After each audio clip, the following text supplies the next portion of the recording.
bad. Hi, my name is Raivia. I'm a Filipino entrepreneur here in New York City. I have the Boys Co., Filipino Mochi Bakery, and Little Daydream, a social creative agency. What's up, y'all? I go by the name of AJ Lavilla, self-taught street artist, creative entrepreneur, co-owner of Little Daydream, social media creative agency. Okay, so there are 11 questions. I put it in this thing online where they will choose for us which question to go with. 1 to 11. Okay. Spin. So number is number 9. Okay. All right, let's get Question on. number 9 is future of social media. Where do you see the future of social media heading? I think that's like a you question because you're more No, I think you also have some ideas. where I think social media is heading. Future of social media. It will be definitely heavy on video. As far as content creation, maybe like more on videos. Right now, people are liking the behind the scene process. The audience want to feel involved with the making of the product or of the art. I think that's gonna keep going. Yeah. I mean, we're in a content creator economy, so it's gonna be a lot of fun to see the creatives create different kind of content within the story. Yeah, I think UGC has been around for a while. UGC means user generated content. So instead of having a celebrity or like a brand ambassador or an influencer to be in the face, it's just regular people like you and me creating content. And that's what I do for my own channel. I think UGC is going to be more, like people are going to be more fluent about it. Brands are going to be more fluent about it. A lot of brands don't still understand what it means to get UGC content and how that works. Oftentimes UGC is you take content and you sell it raw. You sell the raw items and files so that the brand can utilize it however they want. I know when there's ads add on, that's a separate story. You can get a percentage or whatever that contract is going to look like. But in the future, in the next 5 years, I think brands are going to be more well versed with UGC, and I think photo platforms are going to come back. I think Photo pod? photo platforms, A photo platform. because right now everything is video, and I'm sure a lot of people are getting exhausted with just seeing videos in their faces every time, to the point I think it'll go back to the old school of just a single post, and that's going to thrive. And then that's where photographers are going to be happy again, because right now videographers are happy, but next going to be photographers are going to, I feel like there's going to be a comeback about just posting photos, good quality photos. Yeah, those are Dope. mine. So that answered, where do you see the future of social media heading? There's another question under future. How do you think emerging technologies will impact social media marketing? Oh, that's dope. How do you think emerging technologies will impact social media marketing?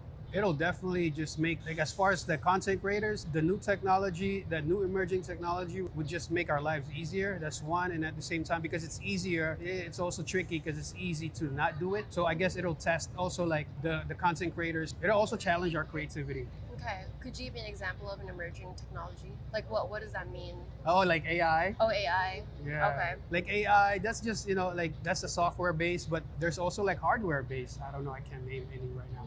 For me, when I first saw this question, I thought of Canva. Right. Because Canva has evolved so much, and with this year they launched like new features. You can even edit videos on Canva, Wow. to the point that it's just so interesting that Canva was just like, it was a website where it's for people who don't understand Photoshop. That's where people would go to Canva. Back then it was just like, making cute fonts and adding cute something Quick onto graphics. an existing, just very quick templates already there. But now their actual competition is Adobe. Yeah, that's crazy to see their growth. The way it grew from like a regular mediocre app into like now competitors Adobe. Yeah. That's insane. Yeah. I love Canva too. Did you know Canva before we worked together? I did, but I just wasn't a fan of, because I think I mentioned it to you that their beta one. When I started using it, it was beta 3. That's Yeah. when you're like, yeah, they did upgrades, and I was a witness of that too. And I find it really easy to work on, because on the beta 1, I guess is when I caught up on it. Yeah.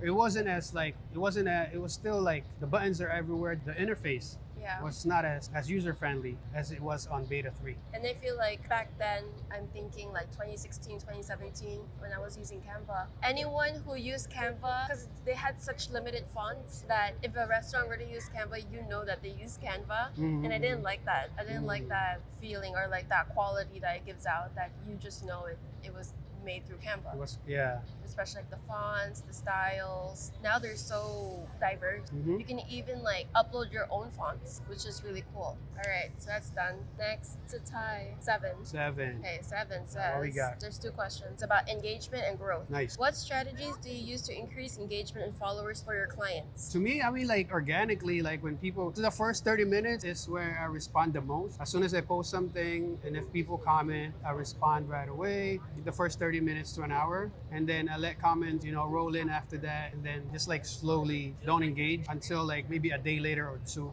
Okay. If there's inquiries, I tell them to hit me on the DM, tease it a little bit on the comments so people are curious. Right. What are they talking about? What strategies do you use to increase engagement and followers for your clients? I think it's different styles for different clients. So you're talking about for your art one, right? For AJ La Villa. Mhm. For the boys, let's say we have a pop-up coming up and we really want a lot of noise and engagement and just people to be aware of it. If it's, I'll give you an example. When we did a pop-up in Baltimore, it's a new state. It's a new location, not somewhere we've done before. We've popped up before. So how do I make sure that it's going to be worth my time and effort to drive there and bring inventory? They stay the night there and everything. I put ads. Yes, that's I one put thing. Too. ads. I connect and target with the local foodies that's in. When you say connect and target, like you really like reach out to them, kind of. Like I engage with their Instagram. Got it. So let's say Baltimore. So I would look up Baltimore foodie, hashtag Baltimore foodie, or Baltimore restaurants, just to see what that audience looks like, engage with that. And sometimes if I have time, I would go the extra step of even like going into their followers, going into the post and see the comments and engage with their followers that are engaging with their Instagram. Just to like have our icon pop in and be like, oh, the boys, why is the boys like liking my stuff? Who are the boys? Who are these guys? And then they will see a profile and then see like, oh, they're coming to Baltimore. Nice. Like kind of in that sense. So that's organic, and the other one would be ads. Ads. And the ads I target, I probably budget 100 to 150 and put some targeted zip codes of the event and the nearby areas. Another hack too for being Filipino is if there's Seafood City in the area, you target that area. that area. Because while they're waiting for their food, they see your ads. They see the ads. They get on their phone and boom. And like places like Baltimore, I'm not sure, or I haven't heard much of like how strong the Asian community is like there. So when there was like an Asian food festival that we were participating, I don't know how often that happens there. So, but I know outside of New York, people will drive. And when we did pop up, we sold out. And there were a lot of customers saying like, oh, I drove 2 hours. I don't know where they came from, but I drove 2 hours to come here. And they were like, yeah, no big deal, because it's not very often they have events like that. Wow. The other question was, how important is content quality versus quantity in social media marketing? Like that. I know his answer, and my answer will contradict his Oh answer. shit! Oh, I think I know where this is going. I think a little bit of both is good. I shouldn't have said anything. Now it's doing a safe answer. No, but like to me, like I wanna curate it where it's like I want it as random as I want it to be. Sometimes I'm lazy to post. This is just for my art. Right. It's different with Daydream and obviously the clients. Yeah. Because they need consistency. These content need to be put out for Little Daydream. But for me, I got so many pending content that I'm just like overwhelmed, and sometimes I'm lazy to put it out. But I don't know why he's not using Daydream. yeah, I don't have a budget yet. Okay. Or maybe I should put a budget aside. Yeah. Yeah, work with a team. It's ironic, right? Daydream is helping my personal. It's Lil Rivey. Good. Man, I need to get on that. Yeah. You've been told me this though, like Investing in your own. Isn't that crazy? He's not even using his own agency. yeah, that is something I should consider. But quality over quantity, I think I like what the boys is doing too, and like because like I see the little stuff that you guys put out, so it shows consistency, and people engage to that. People like that even more now. But yeah, that's a little bit of both to answer your question. Okay. But before I said anything, his answer would have been quality. Definitely. For me, yes, it's depending on the client. But if you're starting out, it's definitely quantity, especially if you're still trying to figure yourself out, trying to figure out what type of content that you like. I'm using my personal as an example for Isla Rivey, where I'm just pumping out content and see which one sticks. And whichever sticks, I'm gonna double down on that. Yeah, so quantity, I've been posting every day, and just to like... But your quantity, it also has a standard. It's not just like... But it starts started from just It's whatever. pushing out content. Got it. Okay. Because you can just post like 5-second content, that's it, no edits, no nothing, right? And then see like, oh, how easy was that for me? And then from there you learn and you're like, okay, so if To that learn was which work for your audience and which doesn't. which work for the audience and which work for you, because you can put out like a really good quality content, but if it took you a week to 2 weeks to do it, then is that really hard? productive? It's not. Got it. So it has to be both ways where, yes, quality, but you have to be, how can I put out an okay quality but consistent type of content? And that's what I've been doing with my personal. Yeah, so that when you put out a dope, like quality content, it balances it. That's what I noticed. And same with the boys. Like right now, before having any pop-ups or anything, if we don't have any strong call to action, do a brand post, a brand highlight post, a service highlight post, a product highlight post. There's always something to talk about, because your following count today and your following count last Monday probably was like 20, 30 people, new followers.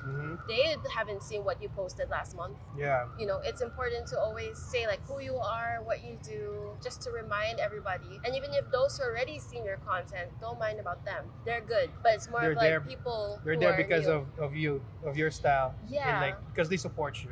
Yeah. And Yeah. if they're annoyed by it, that's great. That's marketing. That's good. You That's did your even job. better. Yeah. Yeah. It's like, oh my gosh, they're so annoying. They always post about their mochi stuff. And then they're like, oh yeah, where they're at? Oh, I don't know, but I think they're at like World Trade Centers some like this week or something. Well, at least they knew, right? least It was they in the knew. back of their heads. Yeah. So yeah, that's marketing. All right. Spin. Next question is 8. All So right. 978. Okay, what are your thoughts on influencer marketing and its impact on authenticity? Okay, you go ahead. You should go. That's like your question. That's a Rivey question. Influencer marketing works. Like, especially content nowadays, or like influencers where they say, you know, it's like a FaceTiming kind of content, and it was like, bestie, oh my gosh, this deodorant is so good, like it made my armpits whitening, this and that and that. Like, you know, a lot of people, the influencer marketing, you can easily be influenced nowadays. You can buy anything just because someone said it's good, whether you know them or you don't know them. So it works. About authenticity, it's 50-50. I have seen some who don't like stuff, but because the brand pays, they do it. I don't know, to each their own, no? Yeah. What about for our But- clients? Have we done any campaign that is not Good? your ordinary? Yeah. Because I don't think that's our style anyway. Like we always stick to our story. Yeah. That's what's dope about it. Like we don't have to. We already know. Yeah. Have we turned away any clients because it wasn't on brand with us? No, right? Everyone has been chill. Yeah. So far. Thankfully, Yeah. everybody has been chill. I mean, the only thing I would say now is like one of the client, I don't drink anymore, so I can't really enjoy the drinks. But does this affect the way I make content? No, No. because I don't. There's no Drink content like of me consuming their product is just a plus. Yeah. But yeah, at the end of the day, if we're able to deliver what the client's expectation is, then to me that's good. Yeah. Did that answer the question? What was the question? What are your thoughts? What are your thoughts on Yeah, you did. influencer marketing and its impact on authenticity? That was good. How about you, said though? I would have said the same thing. Okay, number 10 is advice for aspiring professionals. What advice would you give to someone looking to start a career in social media marketing? To start, I would suggest to either offer to, I mean, depending what part of the social media you want to do. So if it's like editing videos or taking photos or doing social media management or doing the ads part, doing the numbers part, in social media, in every marketing department, there's two parts. There's a creative part and there's a numbers part. So which part of that do you want to do? I can speak more on the creative side. On the creative side, I would say either you can offer your friends to like do their social media. So like, start within your circle. yeah, start within your circle, like offer whichever, especially if they also have a business, like a small business, you can offer, do some pro bono. So it's like, I help you, you help me kind of situation. Do that for a few months so that you understand how it would work. Attend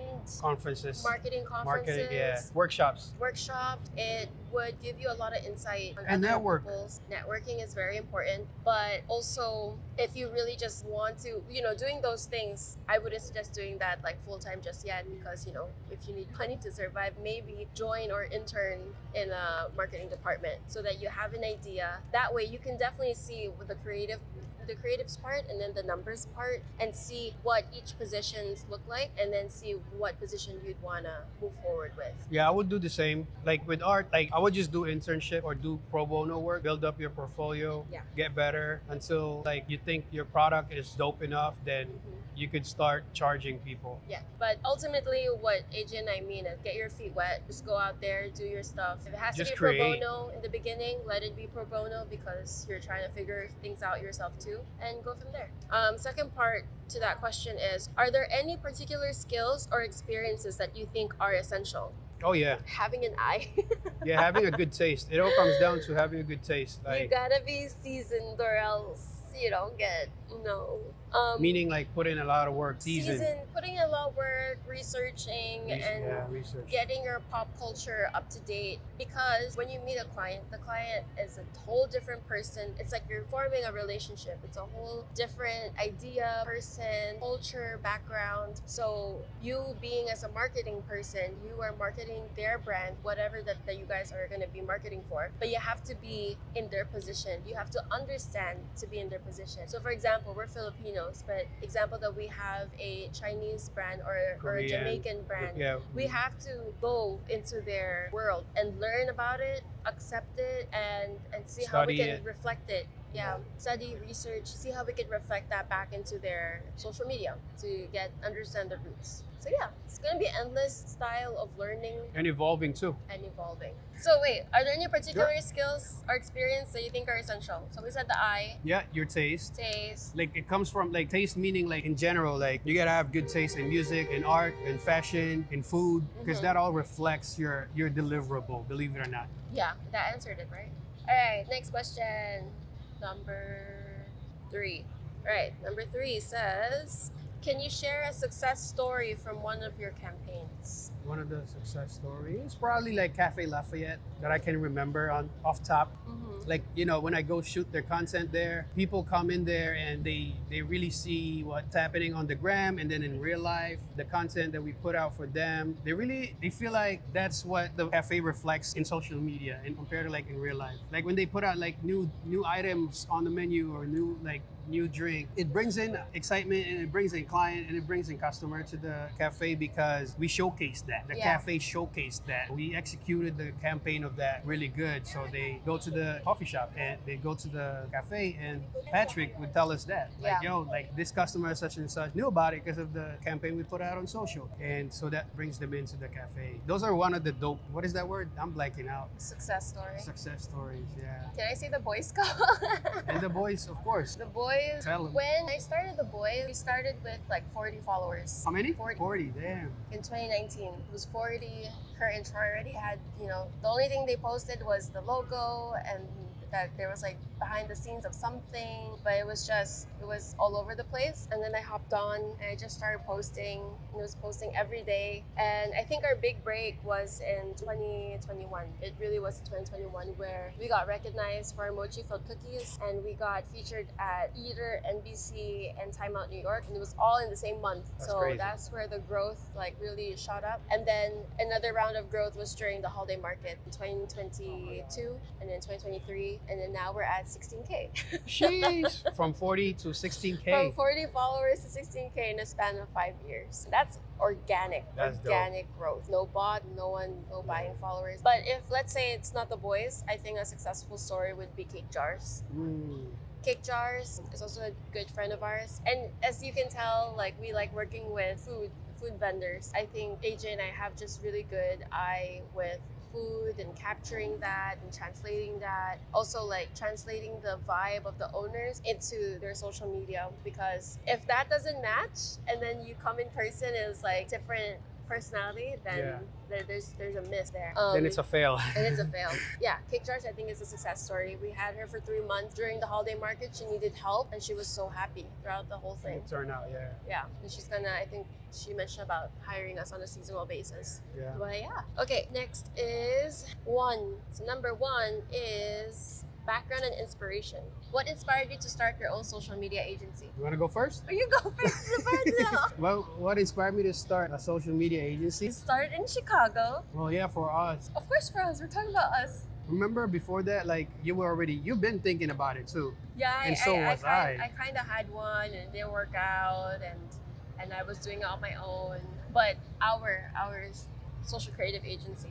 What inspired it is, well, the root of it is from me, like because I saw like the vendors in the Project Barcada markets in real life and in social media, the content Matching. wasn't matching. So when I counted how many vendors and I go like, yo, maybe we could charge this much to each. Yo, okay, that would be a nice amount. But then who's gonna manage it? And that's when the idea that like played in my head from there. Until Chicago happened, then I overheard you and Kurt, Oh, yeah, Kurt. talking like, I'm like, yo, they talk about social media? And then I've been seeing the boys already, and I already like your content. I didn't know at that time you was doing the content for the boys. So when I found out it was you and overheard that conversation with you and Kurt, it was, I was like, oh shit, maybe Rivey wanted to partner up. And that's when I asked you all these questions. Yeah, I think he asked. That was in 2021 and asked all these questions in December of 2021. Yeah, I really thought of it too. Yeah, and then we had like a long ass phone call, and then yeah. That is the backstory of Little Daydream. Next, number 5. Okay, number 5.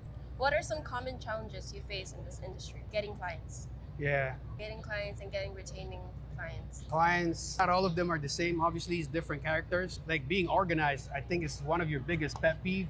Like when the client is unorganized, you're like, yo, like what's wrong with them? They're taking mad long to respond, changing last minute, changing things last minute when they already prepared like 2 weeks ahead of time. Yeah. Yeah, they're lucky if they're able to prepare 2 weeks of content.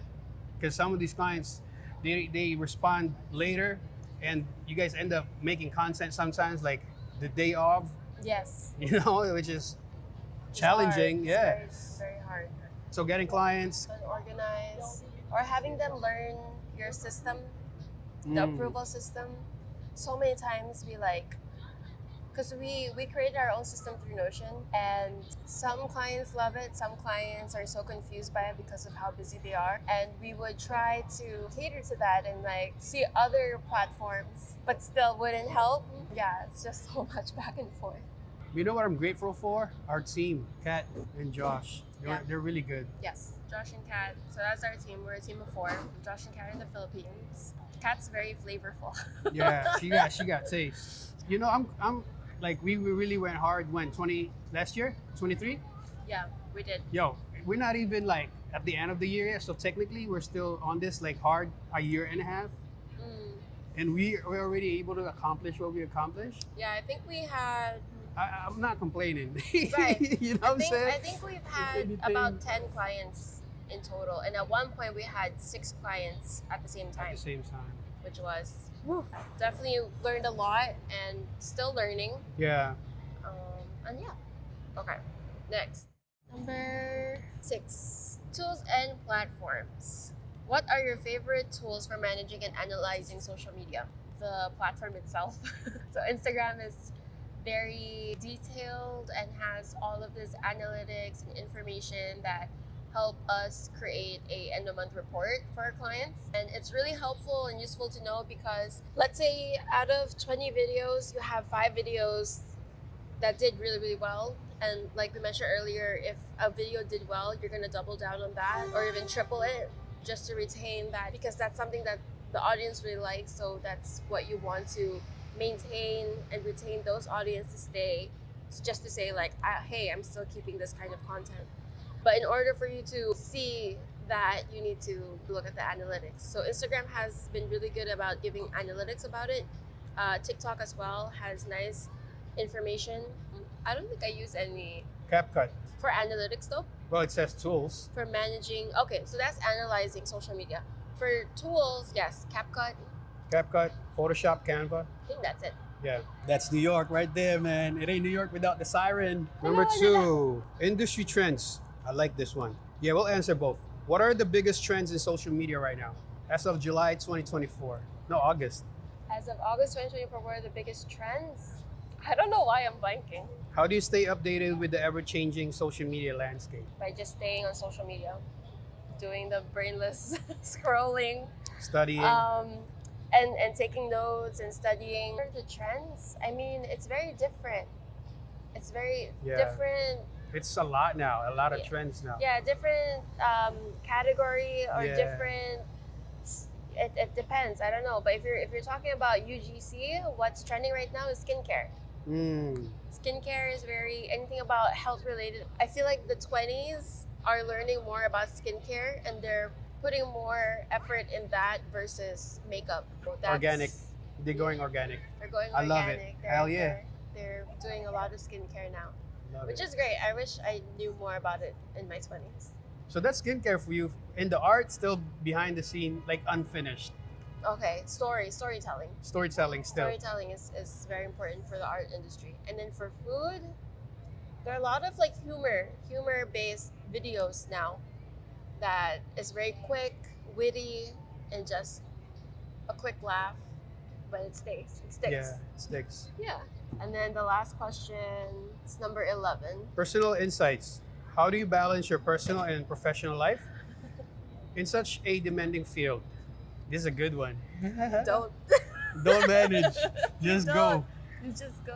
I mean, I'm Just not go. perfect. He's not perfect. Especially me, like Google Calendar is my best friend. If it's not on there, it doesn't exist. it doesn't happen. Yeah. You've been using Google Calendar since then, or because of me? Yeah, because of you. Honestly, I like, have converted a lot of people because of and Google I'm grateful for Calendar. that, for real. I also use To Do, TEUXDEUX, like To Do, to cross off like get shit done list of the day. Okay. But that stemmed from Google Calendar Okay. because you set so much of it, and I and I get tired of invited. But also like I'm like, oh shit, word, I gotta do this. I'll be forgetting sometimes, especially when you have a lot of tasks simultaneously. Yeah. Google Calendar is dope. So that's how you manage your personal life? Since I was a kid, I love calendars, planners. I would have so much of it. You're But very now organized. everything is online, and with Google Calendar, you just add people who you want to invite or whatever. Change the time. You leave it on there. Even location. The location is so important. Attaching a document to it. It's not perfect, but that's the system I have so far. Carving out, because what does it mean by organizing your time, right? It's Yeah. carving out time. How to delegate which one is personal and which one is work. Yeah. I put everything on Google Calendar. Do you want to see my Google Calendar? Sure. I'm sure it's packed with a lot of activities. This is my Google God Calendar. damn. Oh wow. And Okay. then Kurt's calendar is also on here. Yeah. Oh, My okay. admin's calendar is also Oh, that's on why. here. Yeah. So I also know what's going on, what they're You should doing. screen record that. No, it's important info. Well, just show the colors, just so they have an idea. They can't see that. You have to screen record it. I'm very proud of it. Every time someone look at my Google Calendar, they're like, why so many stuff? Yeah. And then closing thoughts. What's the most rewarding aspect of running a social media agency? For me, it's the team. To me, yes, of course, the team, definitely. The most rewarding part of it is, yes, giving opportunity and at the same time serving our clients and that they're satisfied with the end result, Yeah, with what we do. seeing the system that we create, systemizing, and that it works. That's where we're like, oh, we did that. We did that. We delivered. To me, We delivered. Every time we have end of month reports, when it's like the numbers go up, we're like, we did that. yeah, because it brings revenue to the business. At the end of the day, that's why we do what we do too, because we want to help businesses. That's where it starts. Like for yours, for the boys, you needed marketing and you started doing it. Same with me with art. I needed to put my art out, so I need to talk about it. And little did I know, I was already creating content, and I just applied that with other businesses. That's why we have the Daydream. Mm-hmm. But seeing the system that we do, because again, it's different for everybody, right? Like his is in the art world, I'm in the food world, and creating an agency that we meet different type of category clients. Using our own system or our theories and implementing it Yeah. and seeing it succeed is so rewarding, and it feels very validating. Yes, sir. Yeah. Cool. Let's end the podcast here. Okay, bye. See you next time. Peace. Bye.